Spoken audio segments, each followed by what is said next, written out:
Section and mid point formula के क्रम में आज हम कुछ और क्वेश्चन लेके आए हैं, कुछ और प्रॉब्लम लेके आए हैं, जिससे आप अपने एक्सरसाइज का प्रॉब्लम को इजीली आप सॉल्व कर सको और विदाउट कोई इंस्टीट्यूशन या ट्यूशन के हेल्प से आप अपने सारे प्रॉब्लम को सॉल्व कर सकते हो एक्सरसाइज का और एग्जाम में अच्छे मार्क्स ला सकते हो और अपना कॉन्सेप्ट को क्लियर कर सकते हो। देखो पहला क्वेश्चन क्या है, इन व्हाट रेशियो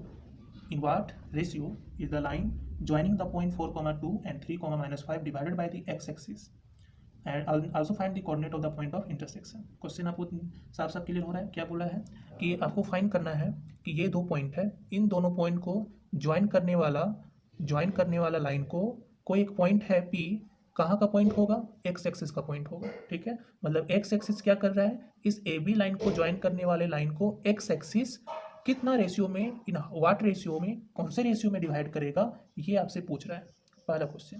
दूसरा पूछ रहा है कि वो जो पॉइंट ऑफ इंटरसेक्शन है, मतलब एक्स एक्सिस ये है, सपोज एक्स एक्सिस, ऐसे एक्स एक्सिस हुआ और ये लाइन, तो एक्स एक्सिस का और इस लाइन का जो इंटरसेक्शन पॉइंट है P, इस P पॉइंट का कोऑर्डिनेट क्या होगा, ये भी पूछ रहा है आपसे। तो देखो आप ध्यान से कि इस ए बी लाइन को ज्वाइन करने वाले लाइन को कौन डिवाइड कर रहा है, एक्स एक्सिस। जब आपको एक्स एक्सिस ऐसे बाइसेक्ट कर रहा है, इसका मतलब एक्स एक्सिस में हमेशा वाई का वैल्यू क्या होता है, 0 होता है, और एक्स क्या होता है, वेरी करता है।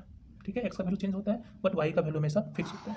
तो आप मान लो कि रिक्वायर्ड रेशियो जो है, मतलब एक्स एक्सिस इस ए बी को k:1 रेशियो में बाइसेक्ट कर रहा है, मतलब इतना रेशियो में डिवाइड कर रहा है, और इस पॉइंट का मतलब एक्स एक्सिस में जो भी पॉइंट होगा उस पॉइंट का कोऑर्डिनेट क्या होगा, x, 0, क्योंकि एक्स एक्सिस पे हमेशा y का वैल्यू 0 होता है। ठीक है, क्योंकि हमेशा आप एक्स एक्सिस में जाओगे, कहीं भी जाओगे तो एक्स का वैल्यू, वाई का वैल्यू हमेशा फिक्स होगा। जैसे आप 2, 0 देखिए, 3, 0 देखिए, मतलब एक्स वेरी करता है लेकिन वाई हमेशा फिक्स होता है। तो इसका मतलब एक्स हमको नहीं पता, बट ये तो पता है कि एक वैल्यू 0 होगा, तो इसलिए एक वैल्यू 0 है, बाकी एक वैल्यू को हमको एक्स का वैल्यू को फाइंड करना है। क्लियर है यहाँ तक ना।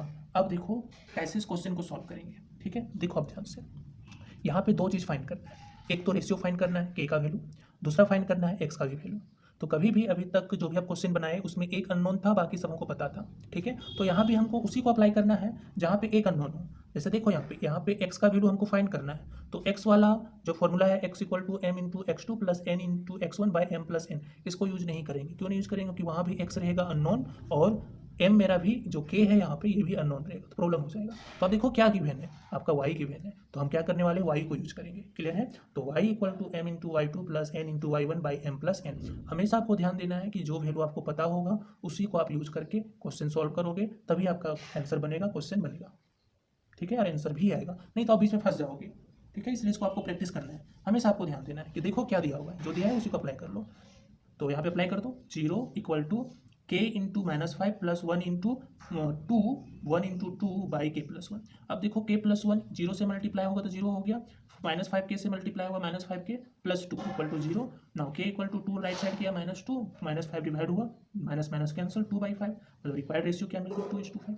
यहाँ तक बोलो आप समझ में आ गया, कोई दिक्कत नहीं है रेशियो के फाइंड करने के लिए, क्योंकि हमको यहाँ के भी फाइंड करना था और एक्स भी फाइंड करना है, इसलिए हम इस वाले को यूज किए, इस वाले को यूज नहीं किए। ठीक है, अब हमको रेशियो पता चल गया है, तो ये जो एक्स अननोन है उसको फाइंड कर लो यहाँ पे इस रेशियो को यूज करके। तो ना x ये फॉर्मूला है, अप्लाई कर दो, x = 2, जो आपका के है, मतलब यहाँ का वैल्यू कितना आ गया 2 और ये आ गया 5, तो 2×3 + 5×4/2 + 5, इन दोनों को सोल्व किया, कितना है 26/7। इसका मतलब जो दो क्वेश्चन पूछा था आपसे कि रेशियो क्या होगा, तो रेशियो मिल गया 2:5 रेशियो में डिवाइड कर रहा है, और उस पॉइंट का कोऑर्डिनेट मतलब एक्स एक्सिस का पॉइंट का कोऑर्डिनेट क्या होगा, मतलब पॉइंट ऑफ इंटरसेक्शन क्या होगा, एक्स का वैल्यू आ गया 26/7 और वाई को 0 ही होगा। क्लियर, आई होप हम ये क्वेश्चन को समझा पाए कि कैसे क्वेश्चन को सोचना है। अब देखो आप इसी क्वेश्चन में आपसे एक क्वेश्चन को पूछ सकता है कि यहाँ पे x ना लिख के क्या कर देगा, y एक्सिस। ठीक है, यहाँ पे x एक्सिस ना लिख के y एक्सिस करेगा, जैसे ही y एक्सिस करेगा तो आप तुरंत सोचो कि y एक्सिस में किसका वैल्यू 0 होगा, हमेशा x का वैल्यू 0 होता है और y फिक्स होता है। तो अब इस केस में यहाँ पे वैल्यू क्या हो जाएगा, चेंज हो जाएगा, तब y एक्सिस का पॉइंट क्या मिल जाएगा, 0, y।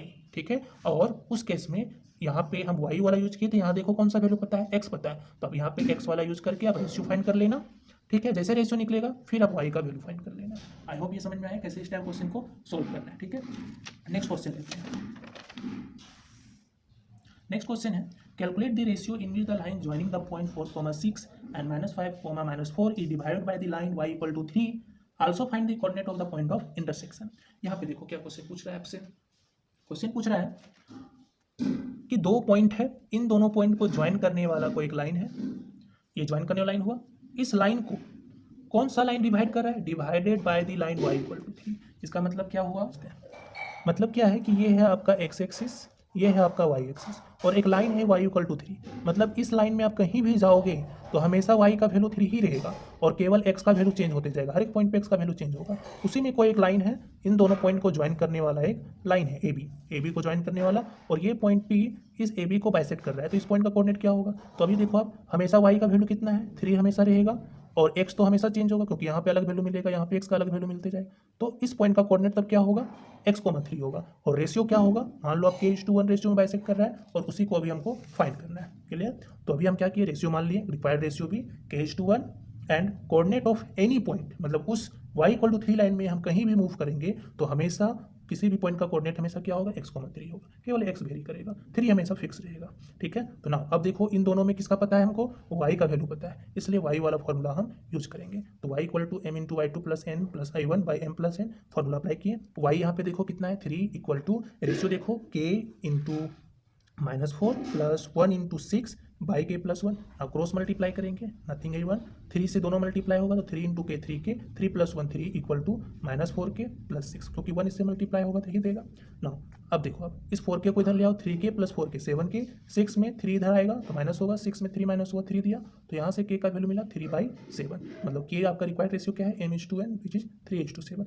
रेशियो निकल गया। जैसे ही रेशियो निकल गया तो यहाँ से आप x का वैल्यू फाइंड कर लो। तो x क्या निकला? x equal to m into x2 plus n into x1 by apply कर दो, इससे आपका 13/10 मिलेगा। तो रिक्वायर्ड पॉइंट ऑफ इंटरसेक्शन क्या हो गया? 13/10, 3। तो इससे आपको रेशियो भी पता चल गया और कोऑर्डिनेट भी पता चल गया जो आपसे पूछा था। आई होप ये क्वेश्चन आपको क्लियर हुआ। ठीक है, चलिए नेक्स्ट क्वेश्चन लेते हैं और फिर उसको देखते हैं, बनाने का प्रयास करते हैं। नेक्स्ट क्वेश्चन पे आते हैं।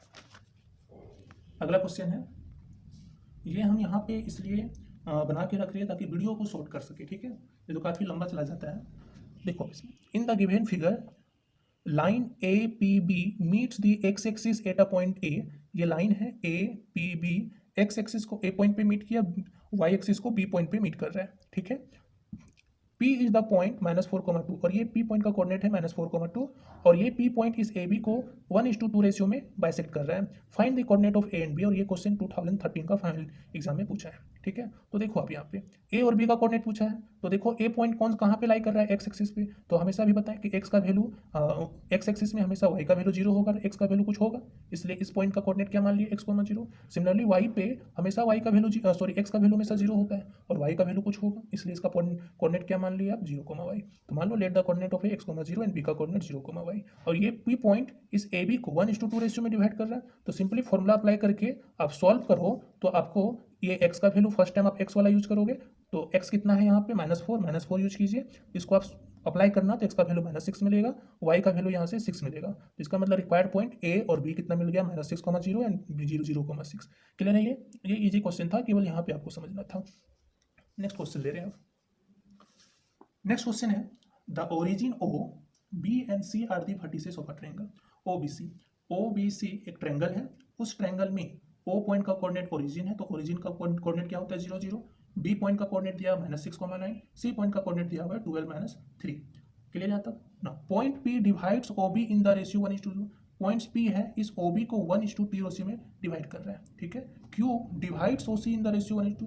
Q एक पॉइंट है जो OC को 1:2 रेशियो में डिवाइड कर रहा है। ठीक है, find the coordinate of P and Q।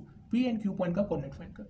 तो देखो सिंपल है, B O और B का कोऑर्डिनेट पता है, और ये P पॉइंट इस OB को 1:2 रेशियो में डिवाइड करा, सिंपली फॉर्मूला अप्लाई कर दो तो बन जाएगा। मान लेते हैं इस P पॉइंट का कोऑर्डिनेट x1 y1 है, इस Q पॉइंट का कोऑर्डिनेट x2 y2 है।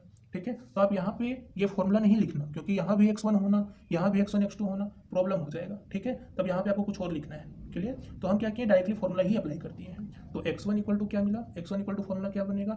m into x2। तो m इन दोनों में किसी को भी एक मान सकते हो आप, तो हम क्या किए? ऐसे लिए। ठीक है, इसको हम m मानिए, इसको आप n मानिए, तो 1 into -6 plus 2 into 0, 2 into 0 by दोनों का सम 1 + 2 दैट इज -6/3 आया -2। सिमिलरली y1 इसका फाइंड करो आप, इसको फाइंड करोगे similarly 1 into 9 plus 2 into 0। Clear? अब देखना यहाँ पे एक बार m n जो लिए हो वहाँ वही m n यहाँ भी लेना है, यहाँ पे चेंज नहीं करना है। क्लियर है? तो ना यहाँ से y1 का वैल्यू आ गया 3, इसका मतलब P पॉइंट का कोऑर्डिनेट -2,3 मिल गया। यदि आपको ये x1 y1 में कन्फ्यूजन हो रहा है तब आप क्या कर दो, तो डायरेक्टली इस पी पॉइंट का कोऑर्डिनेट आप ऐसे लिख दो, P equal to, directly formula ही बैठा दो, ठीक है, डायरेक्टली इसको यहीं पे ऐसे ही लिख दो,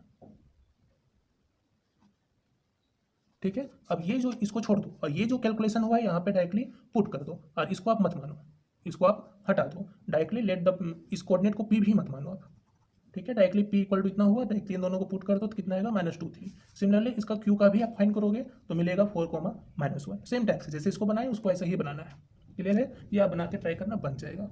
आगे क्या पूछा है सो देखो, so that P Q equal to 1/3 of B C, मतलब पी क्यू का डिस्टेंस आपको फाइंड करना है और बी सी का डिस्टेंस फाइंड करना है।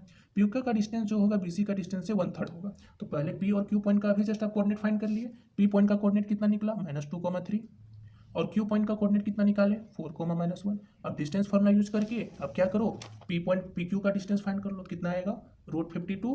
√52 कैसे फाइंड किए, x2 - x1, तो x2 माइनस माइनस माइनस +2 का whole square plus y2 - y1, तो y2 - y1 का होल स्क्वायर, तो 4 + 2 6 का स्क्वायर 36 प्लस -3 -1 -4 का होल स्क्वायर, तो -4 का होल स्क्वायर कितना आएगा 16, दोनों ऐड करोगे तो 52। 52 को आप लिख सकते हो 13 × 4, 4 जो है रूट से बाहर आएगा तो 2√30 मिलेगा। सिमिलरली आप बीसी का डिस्टेंस फाइंड कर लो, डिस्टेंस फॉर्मूला यूज करके, तो आपका मिलेगा 6√3। तो देखो आप पीक्यू का आ गया है 2√3 और बीसी का आ गया 6√3। ध्यान दो को पीक्यू का आप 3 से मल्टीप्लाई करोगे तो 6√3 आएगा जो बीसी का इक्वल आएगा, और 3 को नीचे ले आओगे तो 1/3 ऑफ बीसी आ गया। तो यही आपको प्रूफ करना था, क्लियर है कैसे क्वेश्चन को बनाना है। आई होप ये समझ में आ गया। नेक्स्ट क्वेश्चन ले रहे हैं, लास्ट क्वेश्चन है ये, देखो इसमें हम आपको बताना है, सबसे ज़्यादा इंपॉर्टेंट है ये, इसको आप अच्छे समझो, पॉइंट ऑफ ट्राइसेक्शन का क्या मतलब होता है, ठीक है। पॉइंट ऑफ ट्राइसेक्शन को समझने के लिए सपोज ए एंड बी कोई 2 पॉइंट दिया हुआ है, x1 y1 ये भी दिया है, x2 y2 भी दिया हुआ है। अब ट्राइसेक्शन का मतलब होता है इस ए बी को 3 पार्ट में इक्वली डिवाइड करना। 3 पार्ट में इक्वली डिवाइड करने के लिए आपको 2 पॉइंट का रिक्वायरमेंट होगा, तभी तो आपको 3 पार्ट मिलेगा, 1 पार्ट, 2 पार्ट, 3 पार्ट।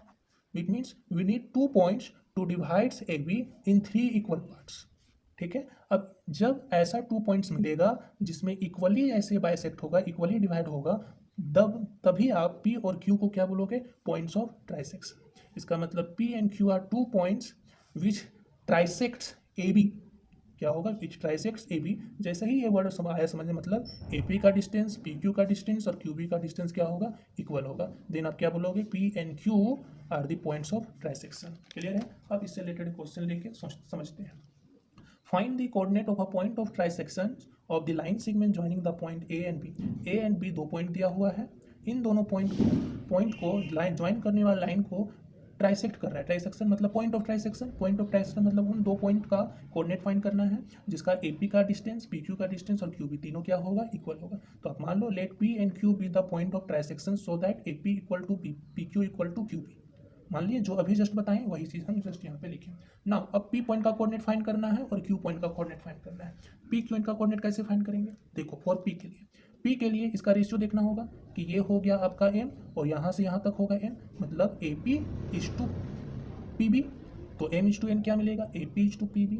अब ए पी सपोज ये 1 है तो बी पी कितना होगा, क्योंकि ये भी 1 है, ये भी 1 है, ये भी 1 है, क्योंकि तीनों तो इक्वल है, तीनों इक्वल है, इसका मतलब ये 1 होगा तो ये भी 1, ये भी 1, तो 1 और 1 पी से बी का वैल्यू चाहिए, तो 1 + 1 2 आएगा और ए पी का वैल्यू कितना आएगा 1, तो 1:2 रेशियो में डिवाइड कर रहे हैं, क्लियर।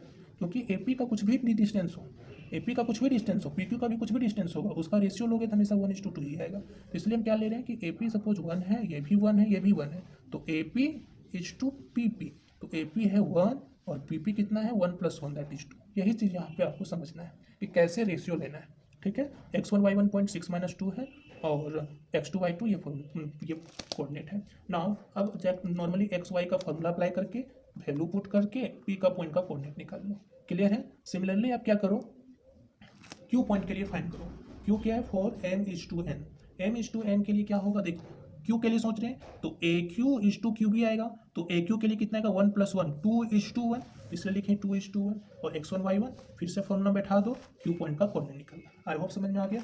लास्ट हमको एक और पॉइंट बताना है, उसको आप ध्यान से देखो। कभी आपको पूछेगा find the coordinate of P such that P P by A B = 1/5 दे देगा, ठीक है, मतलब B P by A B देगा, लेकिन पी पॉइंट का कोऑर्डिनेट फाइंड करने के लिए क्या चाहिए, A P by P B. तो उस केस में आप कैसे बनाओगे, सो देखो P B by A B = 1/5 दिया है, पी बी को एच टी रहने देना है, ए बी को आप क्या लिख सकते हो, A P plus B P, तो लिख दो आप A P plus B P. फिर क्या करना है, इसको क्रॉस मल्टीप्लाई करो। Cross multiply 5 into P B equal to 1 into A P plus P P. यहाँ से इस बी पी को इधर ले आओ तो 4 B P equal to A P आ जाएगा। तो हमको चाहिए A P by P B. तो ए पी को रहने दो, पी बी को इधर ले जाओ। 4 ए पी बाई पी, इसका मतलब A P by B P equal to 4:1, मतलब 4:1 आपका रेशियो पता चले। कभी भी इस टाइप से दिया हो तो आप उसको इस टाइप से लिख के जो आपका रिक्वायर्ड है ए पी m:n वो पहले आपको फाइंड करना है, देन अप्लाई करोगे इस पॉइंट का कोऑर्डिनेट फाइंड करने के लिए। क्लियर है? ऐसा बुक में वो क्वेश्चन होगा, जरूर बनाओगे। ठीक है, फिर भी कोई डाउट पाए रहता है आप कमेंट करके पूछो, उसका रिप्लाई करेंगे, उसको डाउट क्लियर करने का।